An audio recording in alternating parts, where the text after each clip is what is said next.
The minimum wage is one of the most debated aspects of our economy, and at its heart is a well-intentioned regulation for the good of the working class.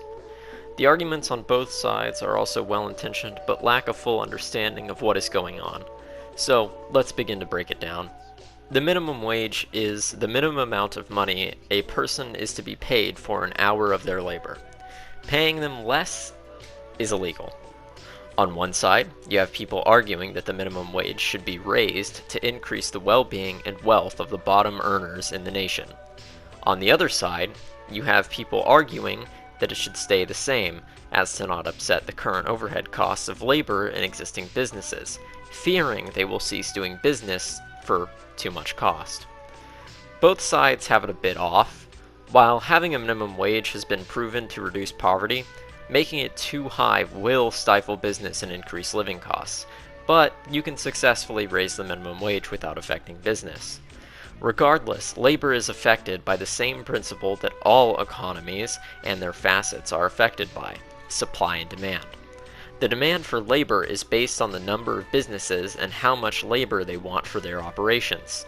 The supply is affected by the number of able-bodied people looking for work. Since the cost of labor is the minimum wage or higher, businesses will supply their demand with what they believe to be the best fits and number of workers for the price. The cost of everything has an equilibrium, where the supply and the demand meet perfectly and the price is agreeable to all.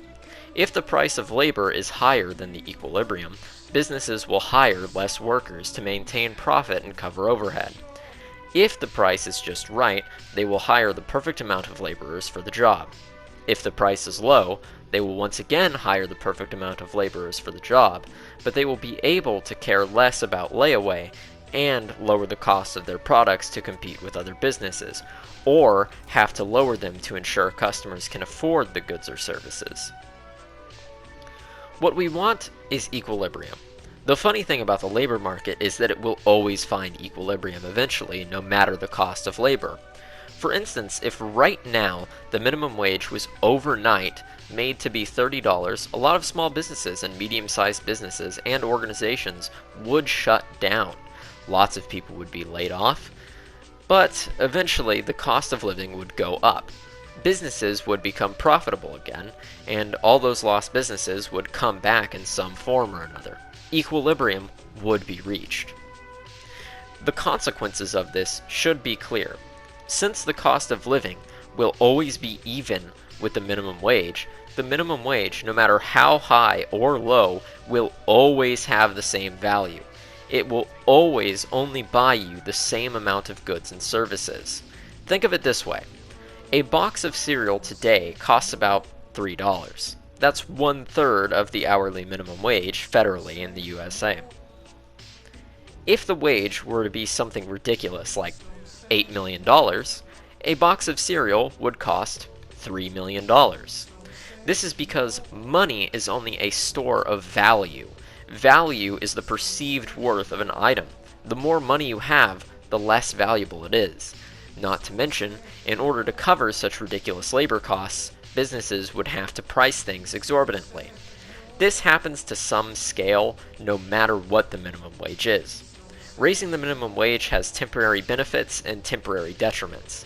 It will even out, and once again, people will beg for it to be raised. Rinse, repeat. The issue is obvious.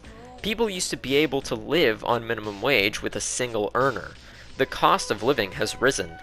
The value of shelter and transportation has risen. If we can find ways to solve our issues of overvaluing things like shelter, food, and transport, we can end our minimum wage woes. Thank you for listening. Have a nice day. Tell your family you love them. If you have any questions, suggestions, or corrections to anything in this video, leave it down below in the comments. Leave a like if you enjoyed. This is Frost, signing out.